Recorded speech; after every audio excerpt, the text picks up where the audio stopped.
The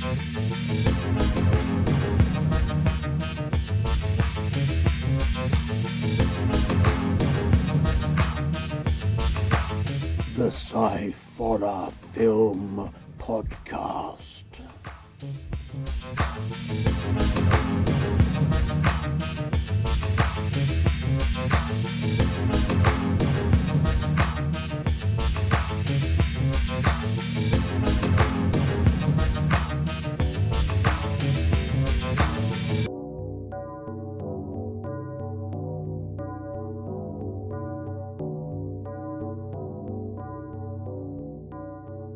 Hello and welcome to the podcast. I am Andy Walker and this is Scott Walker. Hello, Scott. Hello. How art thou, oh personage? I'm all right. Good Tired after my first week at work, but Hey, it's a proper tired though. It's a good, honest tired. That's the good thing. I don't know about good honest, but yeah. Well, good honest day's work and all that kind of malarkey. Right. This week we have we've been asked to review another film that is part of the Romford Film Festival, which is currently just finishing, I believe. And I've chosen to go with it because we've only got one feature film. Chosen to go with it a few short films by people that we know or that we have reviewed films by before, just as a sort of a taster. So we'll start off with those. And we will start with an older one from 2015, film called Seize the Night. Mortuary Productions, 2015, directed and produced and written by Emma Dark, also written by Richard Humphries and Merlin Roberts, cinematography by AJ Singh and Donato Sinicola, music by Eric Elak. The cast is Emma Dark, Carrie Thring, Anthony Ilott, Paul Ewan, Mark Sears, Chris Hampshire, Sharon O'Brien Lumley, Merlin Roberts, Lauren Joseph, Joel Brown, and Varick Reed. The synopsis says, after escaping from a secret government bio-research compound, renegade vampire assassin Eva is hell-bent on revenge. The full synopsis is actually a bit longer than that, but I thought I'd leave it at that for now. It's more than enough. This was Emma's first film, basically. The first film that she made. Oh, okay. And I think it's an excellent start to her career as a filmmaker. Some of the acting is a little stilted, but you know it's forgivable. I mean, you know, we're looking at something that's now nearly 20 years old. You know, I mean, it's weird. It's weird when you think of it like that. Though. So when you say 2016, it doesn't seem like it's that long ago. No. When you really sort of think about it, it's almost 20 years old. Yeah. Yeah, but I say some of the acting is a little bit still, but I mean the effects are really good. The story works well. See, I had a bit of a underwhelmed feel to it. Yeah, it does. It does have very much that sort of. Yeah, but it had that feel to it, but I did like it still. It wasn't like a rip off to it or a blatant copy. It was Emma's own take on it, as we've seen in a lot of her stuff. She does quite well, sort of her own adaptations on ideas. I mean, it does have an underworld feel to it, and it also has a bit of a kind of Twilight sort of thing because it's the vampires and werewolves and that sort of thing. But I think on the whole, it's a really good film. It works really well, and as I say, for a first film and the start to her career as a filmmaker, I think it's really, really good. Definitely worth a watch. I think anyone who's thinking of getting into making horror films that are more kind of like story led than anything else, this is a really good place to start. It's a really good thing to watch. I will say, even though like we've reviewed some of Emma's stuff, later stuff before, Yeah, and even though this is her first one, the fact that the lighting and the camera work that she got in London yeah, at night or wherever is still amazing to be done, even for the first film without sort of any sort of experience behind it like she had with the later ones.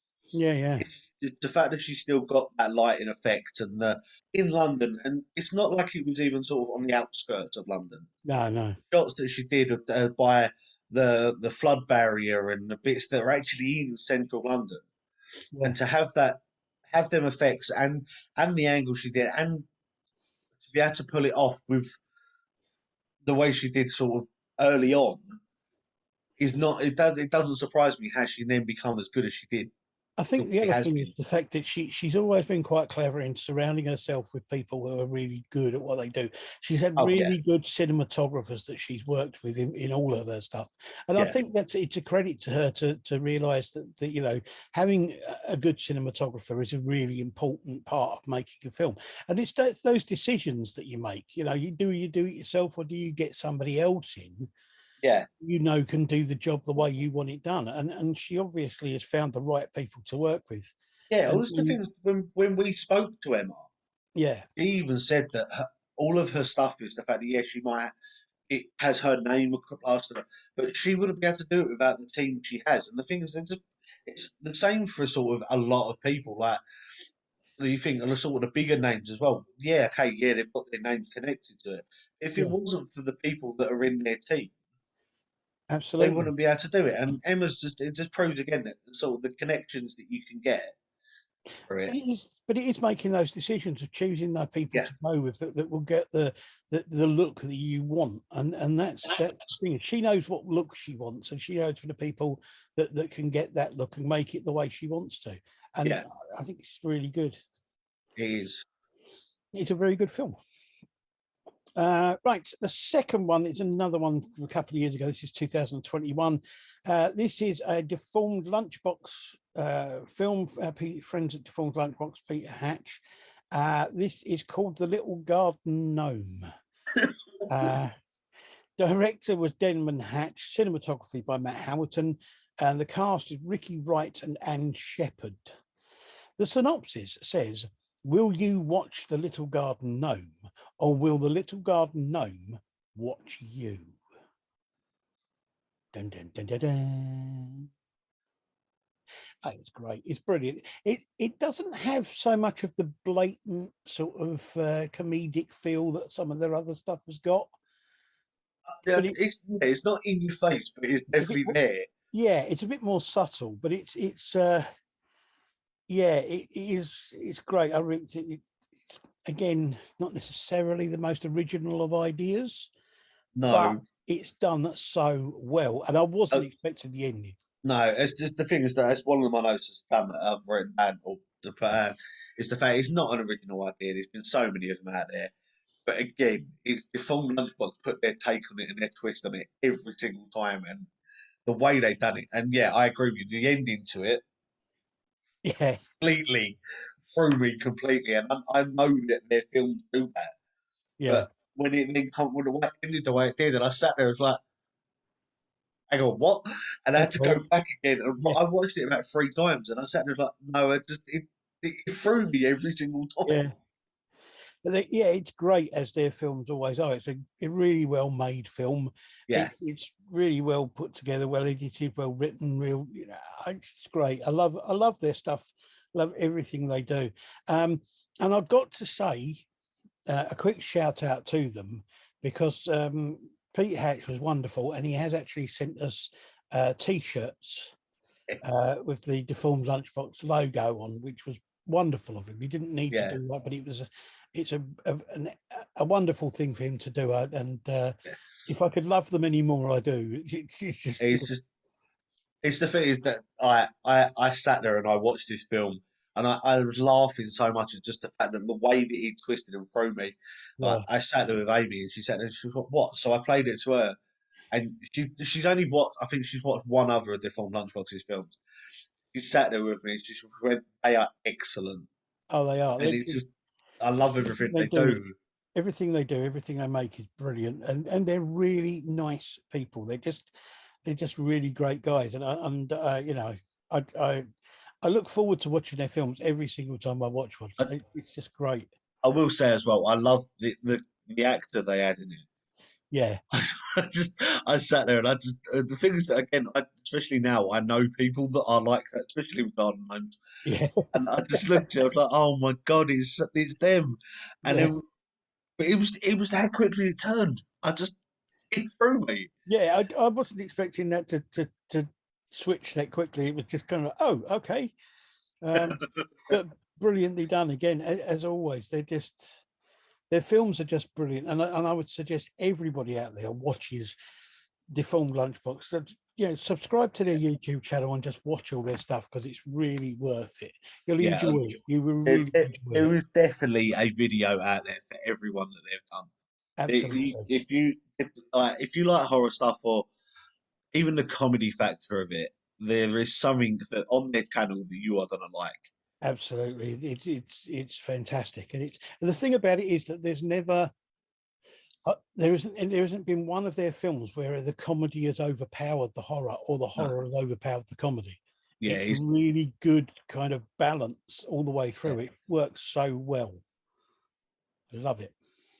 Uh, okay, the third one is a new one, 2022. This is called The Dead Record. This is from Noveland Films in conjunction with I'm saying, yeah, with Spook Films. It's a film directed and made and starring Nate Thompson, our friend who did the Cult Leader and the Cult Affair. The synopsis for this one is: a slacker is left to close down the local record store. Only this time he's interrupted by the delivery of a mysterious package. After opening it, nothing is ever quite the same. no. Yeah, it's a bit of an odd one, this. Oh, it's definitely odd, especially like the films we've watched. To say this is an odd film is very But it's good. yeah. I I, I love the soundtrack to it. that The, music is just so the, bizarre. yeah, not only the music on the record, but obviously the music that they were playing in the shop and all that. I loved. Yeah, But yeah, that music, I want to know whether or not they had it specially made for that film or what. yeah, That was so bizarre. it was so odd, and I just like, what the hell is it? I want to know what the music is that was used. Yeah, Definitely, it's just, but the effects are really good as well. He goes into this kind of dream state, and the yeah. effects in The, that are just really the good. even the transition that they go from sort of when he's sitting in his record shop to then the transition they do through to him began in this dream state, I thought was very well done. Yeah, it was.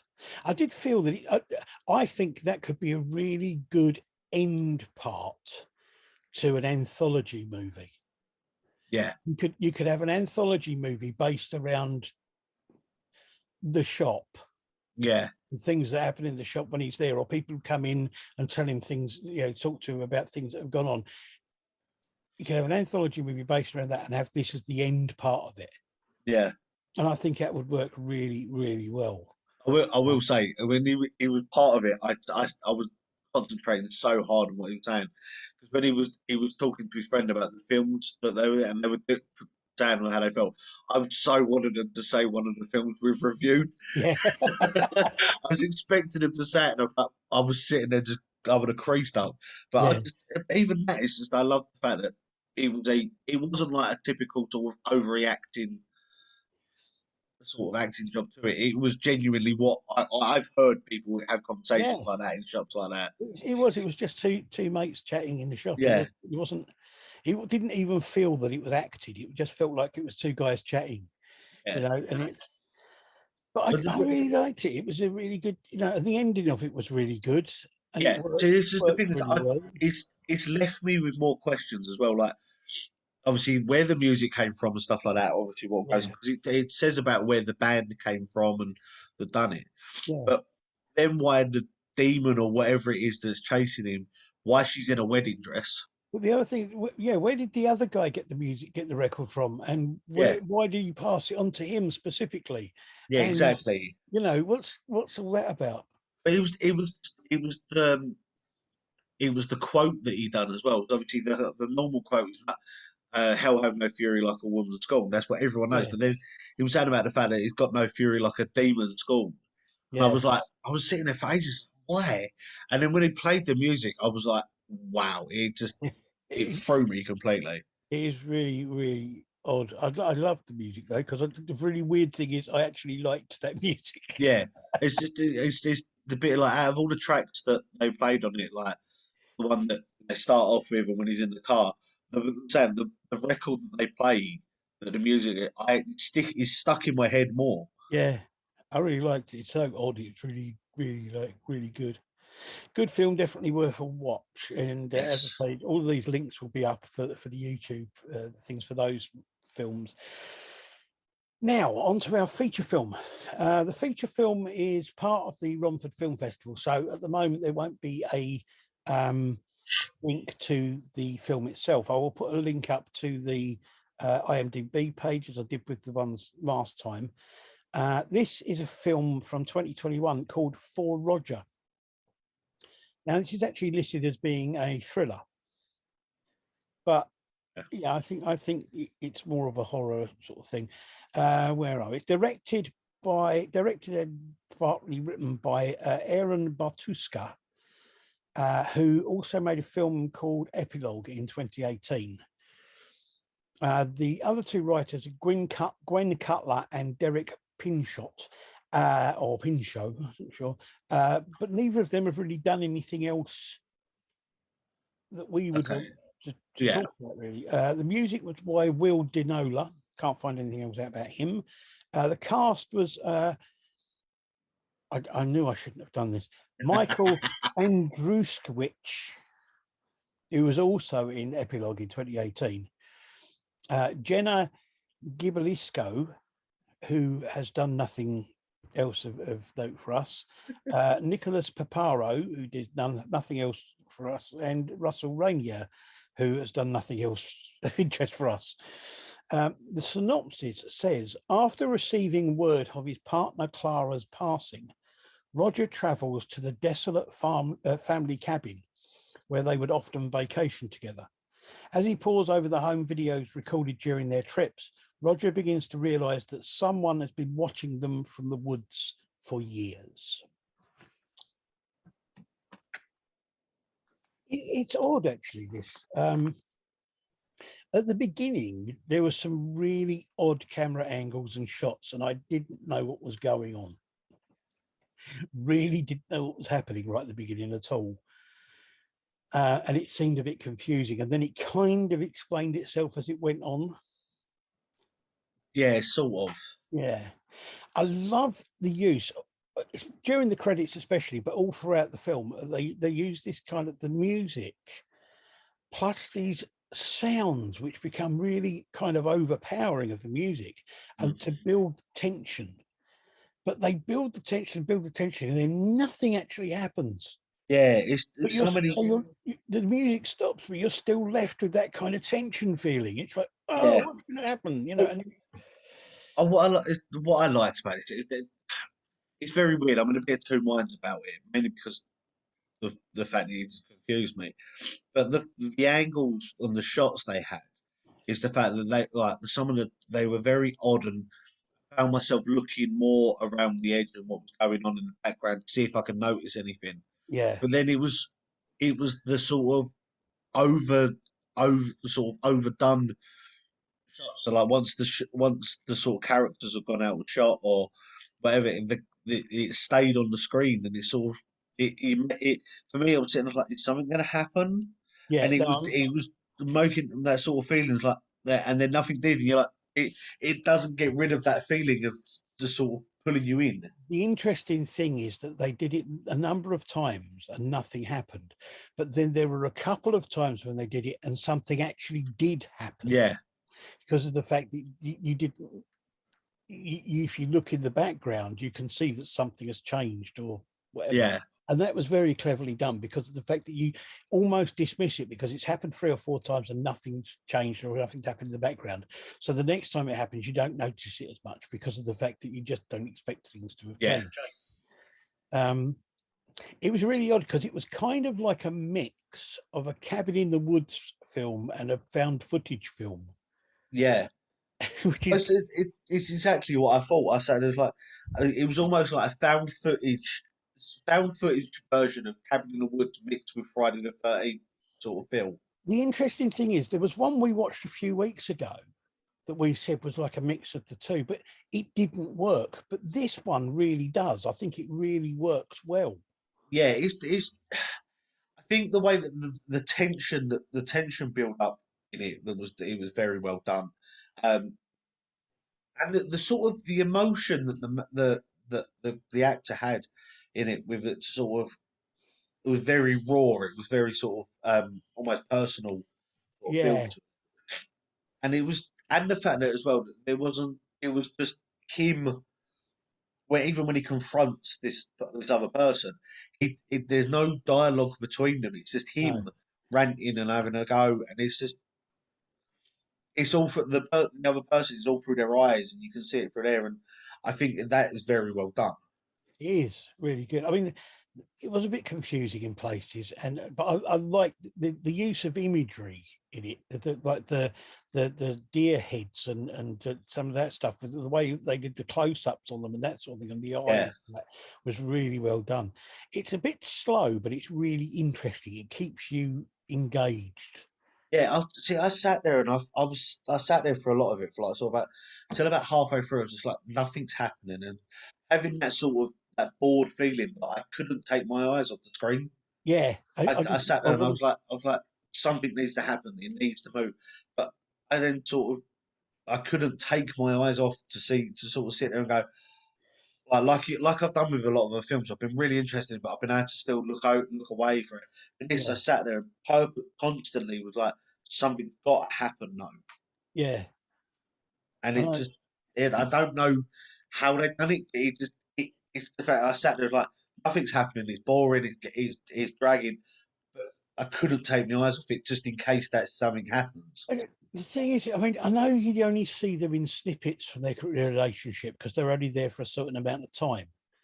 But I couldn't help feeling that the character this guy was playing, all I wrote, what I wrote in this is, he's a dick, a controlling dick. Yeah, I'm not sure why she would agree to get engaged to him but, because he just comes across as being a complete arse. yeah, and it's not like he even hides it either. It's sort of it's almost like he tries making her feel like he's not like it's all her idea that things are happening, but he's not, and it's It's like there's one bit of it where she seems really unhappy and seems really like not wanting to be there, really doesn't want to be, and he doesn't seem to care or understand at all. no, It's just really weird. But I mean, I think had a great look to it. The camera works brilliant. Again, as I say, that was the only thing for me. I don't know why she would have got engaged to a guy who was that much of a dick. But the thing I like about this film more than anything mm. is that it doesn't end with like a slasher type thing or an obvious ending.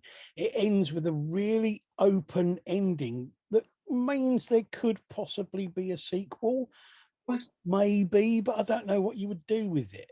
it's also that and the fact that it's also sort of he was trying to blame everyone else. Yeah.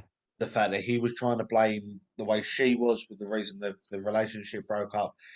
He was trying to blame other things around them that happened for like her passing for everything. And it's then only when he then it's almost like the other character was sort of a subconscious sort of thing to it. And he was like trying to make him believe that make him realise that actually he was a contributing factor. See, there was part of me because he leaves her there and goes Yeah. off, even though she said that there's somebody watching them and he doesn't believe her. And there's a part of me that actually thought, is it her? Do you know what? Actually, I sat there and I watched this, and Amy was listening to it in the background, and even she said the same thing. She went, "It's going to be the girlfriend." Yeah. But the And good thing about it is you never find out who the person that was watching them no, is, or the person is in the mask. You don't find out who it is at all. no, it's there's no explanation to who it is or what their relationship is to the people, or if even to the cabin. But the thing that gets me is that there's been a few times I've seen films like this before where it's ended up that ambiguously, and I've felt really disappointed by it. Mm. But I didn't. It kind of felt like the right sort of ending. Yeah, it was weird. Like I was saying, I sat there and I was saying to Amy because she was sitting in the background. I was watching it, and I was going, "It's boring. It weren't." And then I was saying there wasn't a lot happening, but then I realised that it was grabbing me the whole way. Yeah, And then when it ended, I sat there and I was like, I had the sort of feeling. I was like, okay, yeah, it's ended, but I'm not disappointed. I'm like sort of, yeah, I'm not disappointed. It's that it's not like left things open. It's not. Yeah, I genuinely sort of was like that's actually sort of kept my attention. It's made me feel not feel better, but it's sort of I understand a bit more about it than I did. And it's yeah, if with other films that we've seen like it, I sat there and I was saying like you said, you sat there at the end and like, well, that was a bit pointless of watching it. yeah. I haven't got that feeling with this. Is yeah, I'm glad I've watched it. I'm not 100% sure why I am, but I'm glad I have watched it. I just think it's quite an incredible film, to be honest, because it does keep your attention all the way through, despite the fact that there is very little happening in a lot of it. Yeah, And but it keeps your attention and it keeps you interested in what's going on. And as I say, at the end, you're just kind of left with the feeling of, yeah, that's about right. yeah. And it's so odd, I think it's a really good film. It is, and it's very hard. It's really weird for like a reviewer's point of view to sit there and have to say, "Yeah, this is like you can't sit there and say, yeah, this is a great film, nice, right?" It is. It's just it's a good film, and it ends in such a good way that makes you feel sort of satisfied. It's very hard to put into words why. The weird thing about it is so, and I know this is going to sound odd, but for me, this film is so not American. Yeah, it's It's got a completely, it's got the end of it doesn't come across like an American film, because American films seem to either like to tie the ends up completely or they leave one ambiguous thread that they can hook yeah, onto to make a sequel. yeah. It's bizarre because I don't know. It's the same. There's something about it that I don't know why I like it, but it's Yeah, yeah, and it's made me. Don't know, I'm glad that I had the opportunity to watch it. It's very bizarre because it's not a film that I would have gone out of my way to watch. Like I just said, I'm not a big fan of fan footage films and stuff like that. But this, yeah, I think, because of the fact that it wasn't all found footage, it was a mix between them, yeah. and and the suspense and everything they was feeling in it. I'm glad that we got the opportunity to watch it. Absolutely. I mean, I hope it does well at the film festival. I hope they get Yeah. some recognition there. And the same with the film, the film we watched last week. I hope that gets recognition there as well. Yes. So, I mean, I'll put the IMDb thing on it, and hopefully there should be some information on there about when it may be released on DVD or whatever. Um, but yes, for Roger is definitely worth a watch. Yes. And as I say, the other ones I'll put the YouTube links up to the other short films for you to have a check them out and sort of thing. Thank you very much, Scott, for That's okay. joining me and being as wonderful as always. I'm glad Next I week could help. we'll be back to almost back to our usual programming. We will be doing because next week we're doing the two films that we were going to do for the last 2 weeks, but we haven't done because of the being asked to do these films. We're going to be doing a double bill of films. We're going to be doing The Lawnmower Man and The Lawnmower Man 2. Yes. That should be exciting. Stay tuned to this Bat channel. Bat channel. Yes. Oh, forgot you're too young. You never used to watch Batman.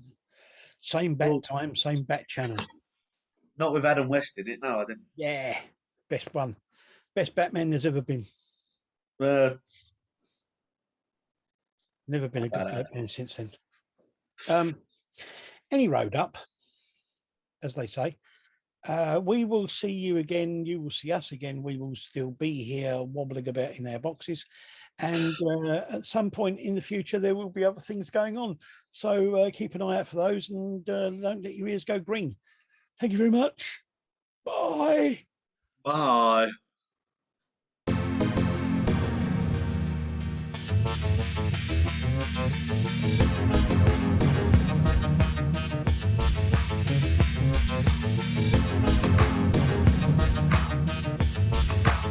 The Sciforror Film Podcast.